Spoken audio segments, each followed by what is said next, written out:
Hey, welcome back to Well, That's Interesting. The I can't believe we did that, but I also can edition. Today is episode 283. We need to talk about Operation Fishbowl, when the U.S. nuked outer space multiple times. My friends, would you look at the date? In just 2 short days, what's frequently referred to as the Great Experiment will throw its 250th birthday bash celebrating a government and a country whose odds of succeeding, to be honest, were not that great at the time of its founding. By the 1770s, republics and democracies were historically rare and were expected to fail if attempted because they're based on Enlightenment ideals. Flowery things such as self-governance, individual liberty, and equality. Rather than what the world has seen time and time again, countries ruled by monarchy or force.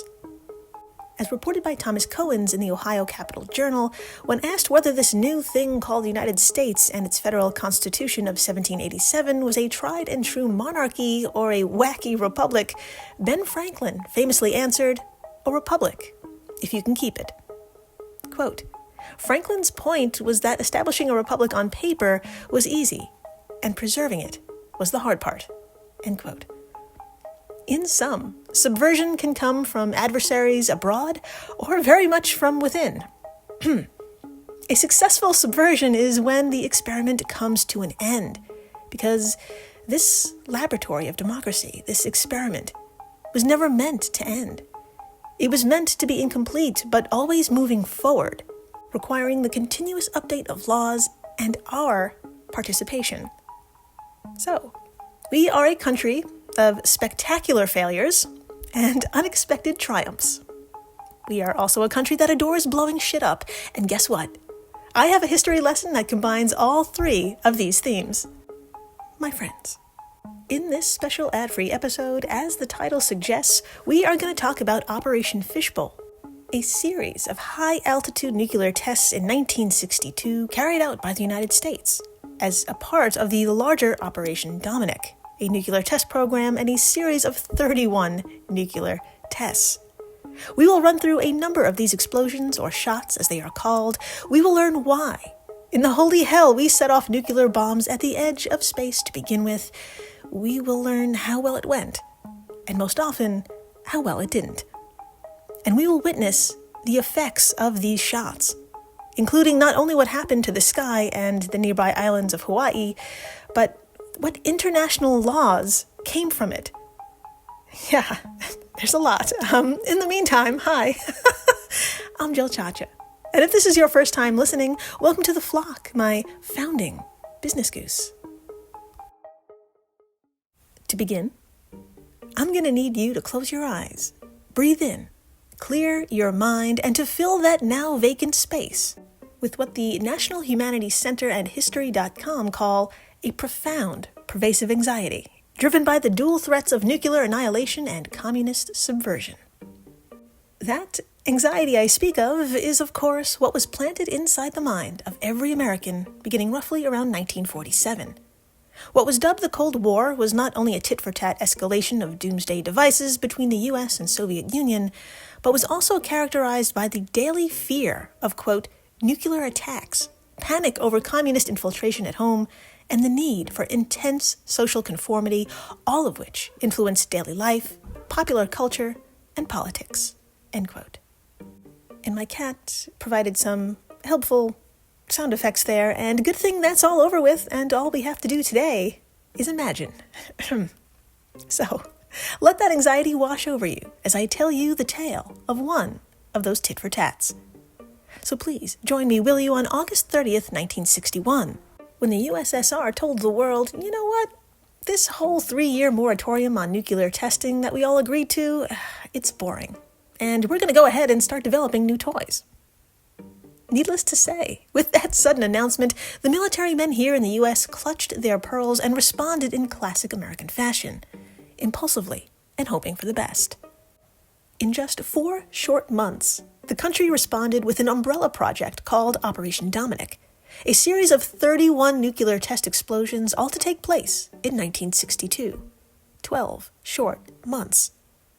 And if you're thinking to yourself, oh, by golly, they planned this in 4 months. That's some quick planning of extremely complex operations. I hope they know what they're doing. If you thought that, you're right to ask. Let's just say, thankfully, pencils have erasers because, as we're about to learn, one project under this umbrella very much included getting back to the drawing board on several occasions. That was Operation Fishbowl, an extraordinarily ambitious project in which several nuclear bombs were to be detonated at the edge of space, all to fuck around and find out how high-altitude blasts affected radio communications, radar, and satellites.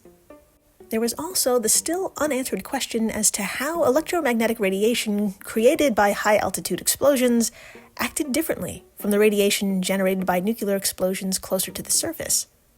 And more whimsically, it was asked, what would the auroras look like? And whatever they looked like, why were they acting that way? Now, we must ask, in a world where one can get away with launching and setting off not 1, 2, or 3 bombs, but an anticipated 11, whose yield ranged from 10 kilotons to 1.4 megatons of radioactive TNT, where in the world can you get away with this? You guessed it. All of the tests were to be launched on missiles taking off from Johnston Island.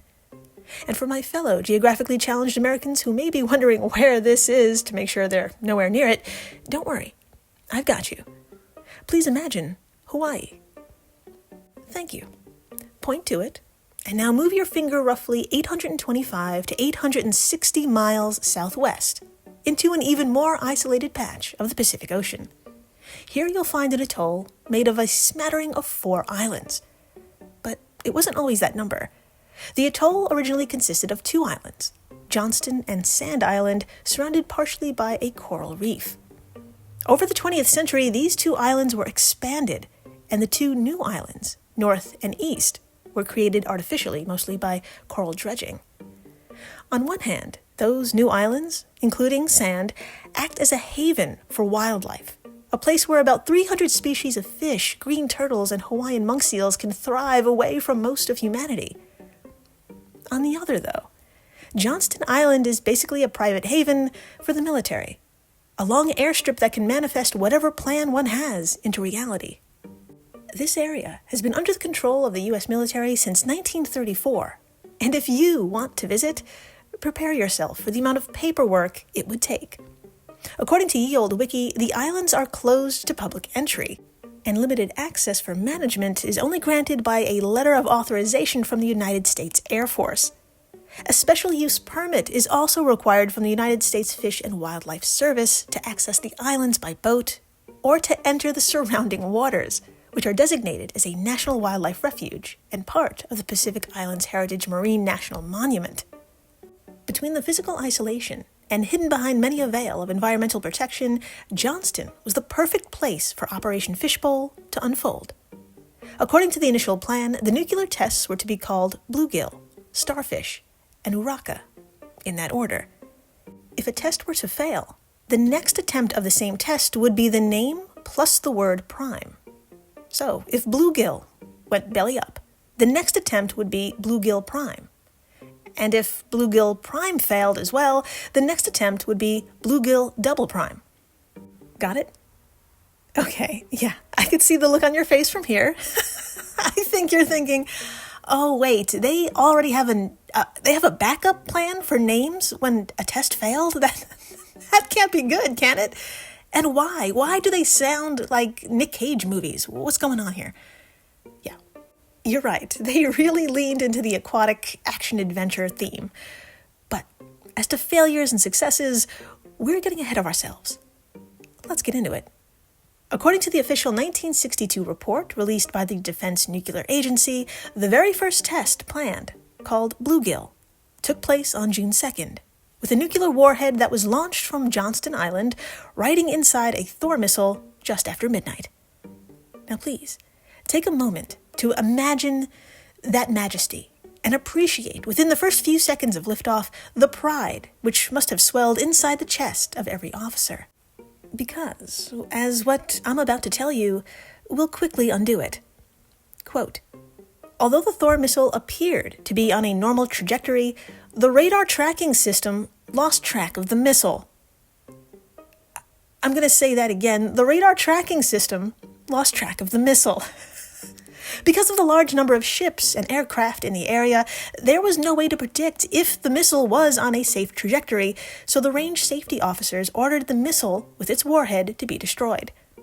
No nuclear detonation occurred, and no data was obtained.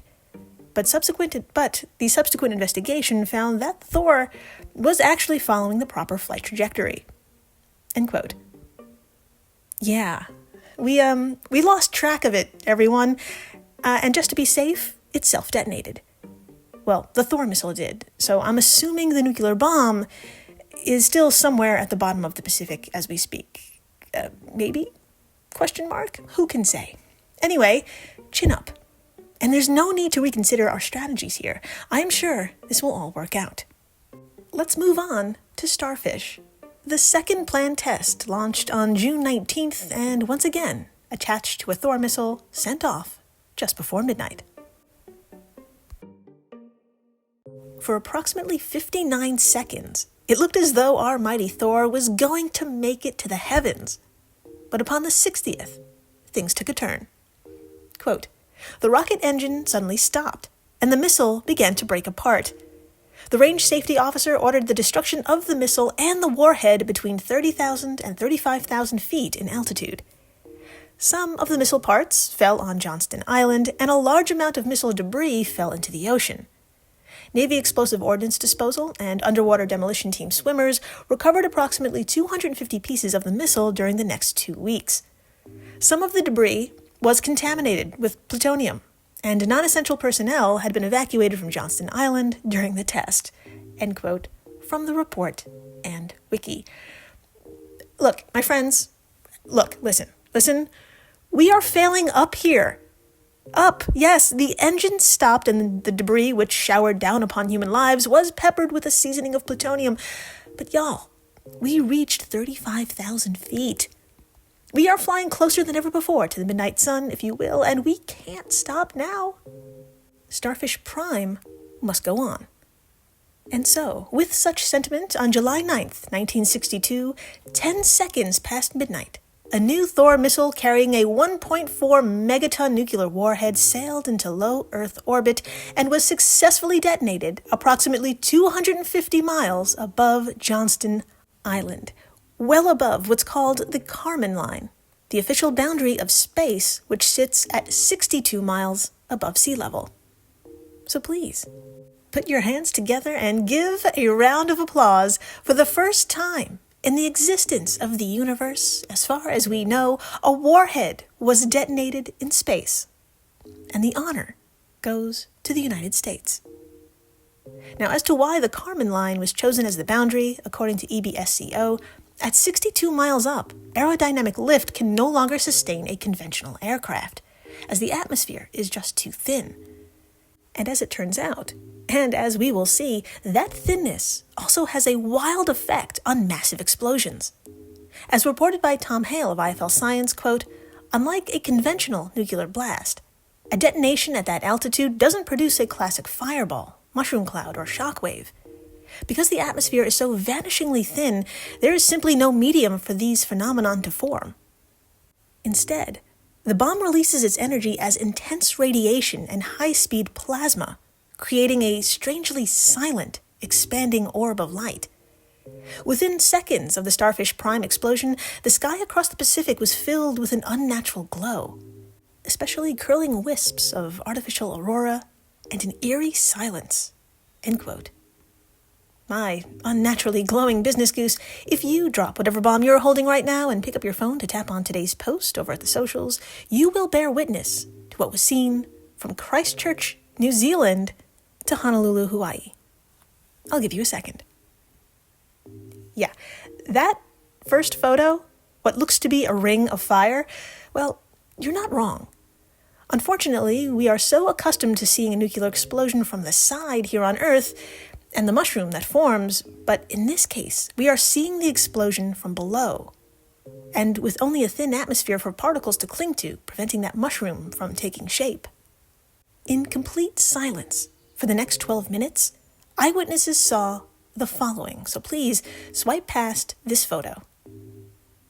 Yeah, What looks to be a naturally occurring aurora with red and blue hues dancing about is actually a visible portion of the roughly 10 to the 29th power of electrons released into the Earth's magnetosphere. That's a 10 with 29 zeros. These silent fireworks were due to radioactive beta particles moving along Earth's magnetic field and colliding with oxygen and nitrogen atoms in the upper atmosphere. Those atoms became ionized or excited, and that energy was released in the form of visible light. But it's the invisible portion of our show that caused absolute mayhem. Other high-energy electrons became trapped in the magnetosphere and formed radiation belts around the Earth. And as reported in the declassified 1962 report titled A Quick Look at the Technical Results of Starfish Prime, anything in that belt's way got its ass beat. This included 1/3 of all satellites in orbit. Only 22 existed at the time, but 7 were broken by waves of radiation. This included the world's first commercial communications satellite, the fucking first one. It was called AT&T's Telstar 1. There was also Ariel 1, the UK's first satellite, and the Soviet satellite Cosmos 5. All went kaput within several weeks of this detonation. Closer to home, these same high-energy particles caused significant electrical damage across Hawaii, knocking out streetlights, disrupting phone networks, and triggering alarms across Honolulu. All of this was caused by a single bomb.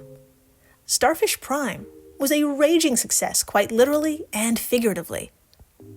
So, naturally, those in power asked, "Oh, gentlemen, why stop there? Fate looks to be in our favor.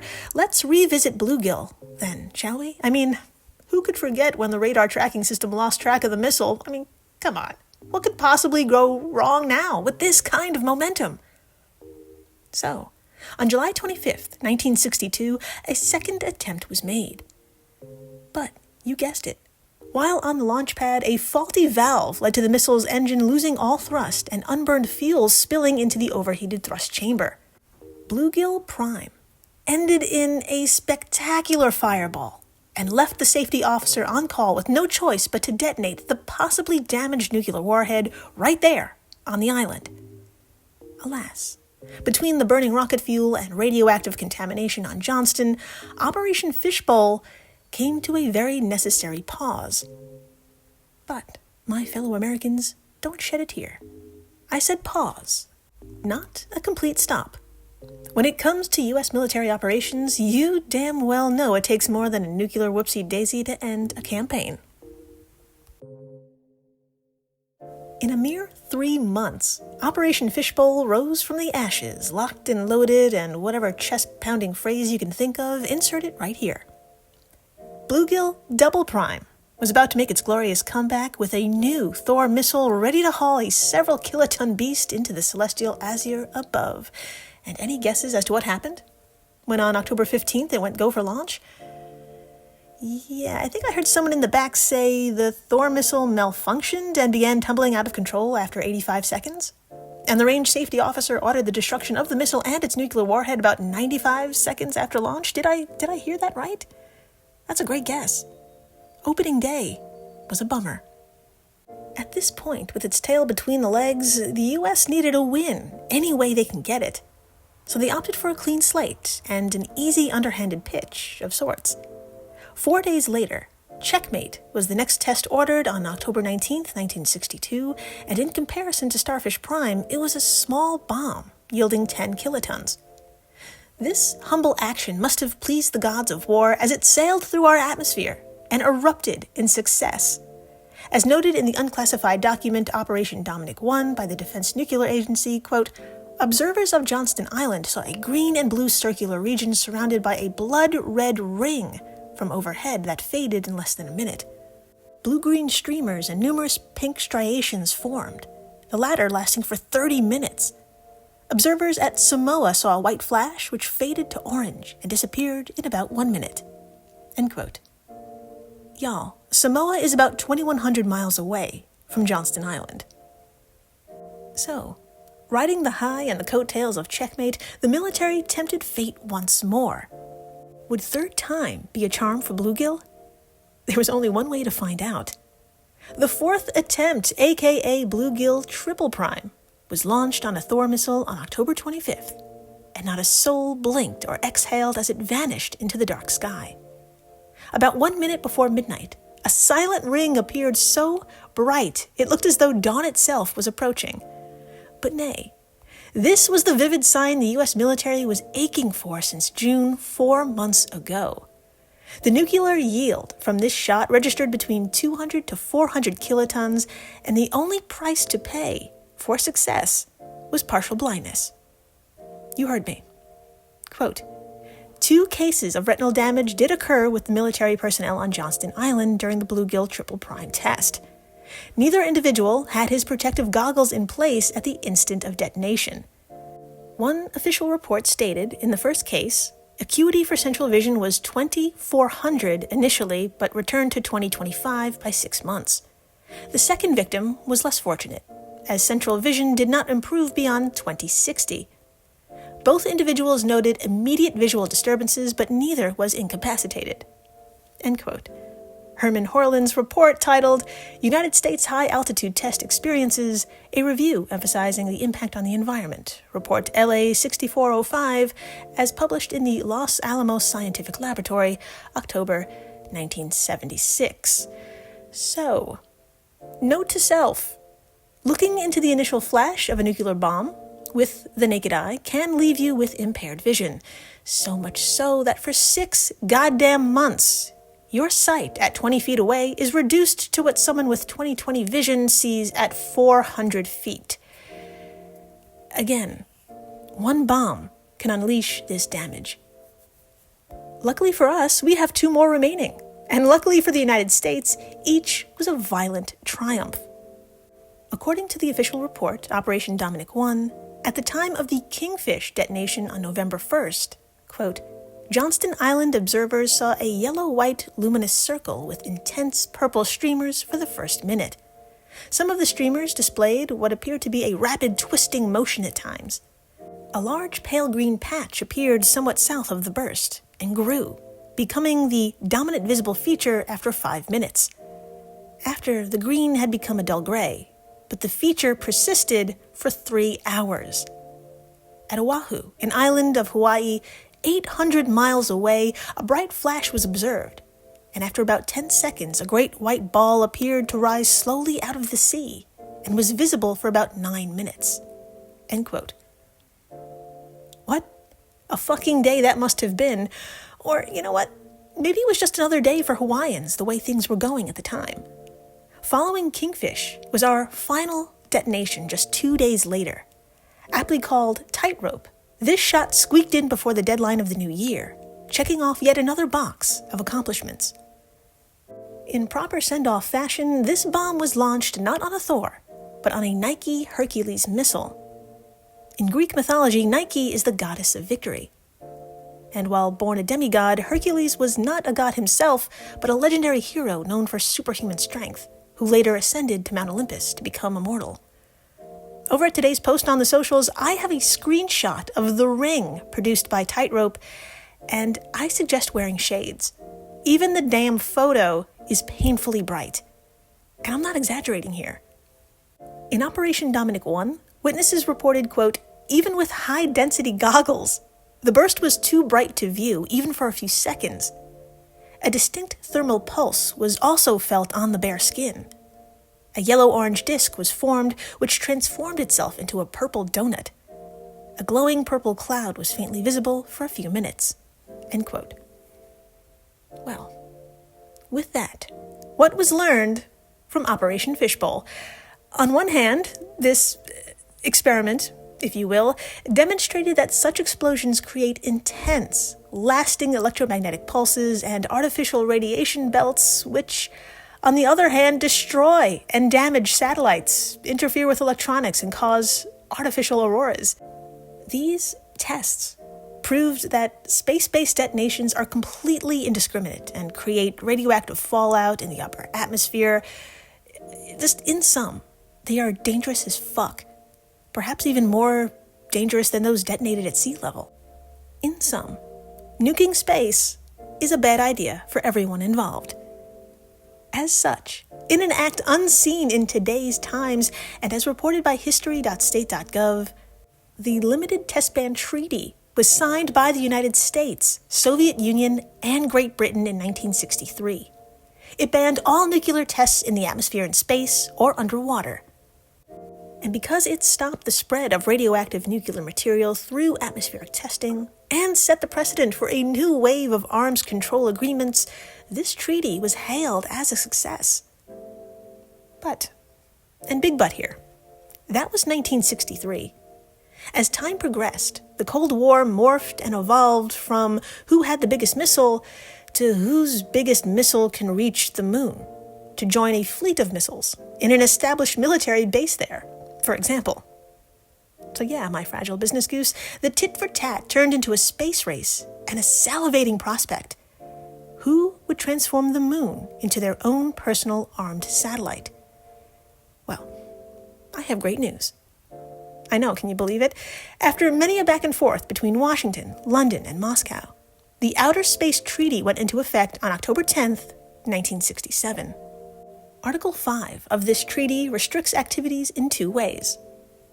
Quote, first, it contains an undertaking not to place in orbit around the Earth, install on the moon or any other celestial body, or otherwise station in outer space, nuclear or any other weapon of mass destruction. Second, it limits the use of the moon and other celestial bodies exclusively to peaceful purposes, and expressly prohibits their use for establishing military bases, installation, or fortifications, testing weapons of any kind, or conducting military maneuvers. End quote. From 2009, 2017.state.gov. Well, as of the time of me writing these notes, on May 5th, 2026, all parties involved have kept their word. And all I can say is Godspeed, everyone. And happy birthday to all my fellow Americans. Let's keep this experiment moving forward. Forward, forward, forward. And thank you for listening, rating, subscribing, following, telling your friends about the time we nuked outer space. Multiple times. And how we lost track of a couple of them, and how some of them just we had to blow them up beforehand because it was going to do bad things. Oh, God. And a blinding thanks to the folks over at Airwave Media, the podcast network to which WTI belongs. If you love this show, and you do, you'll love the other podcasts in this family. And please, stay interesting.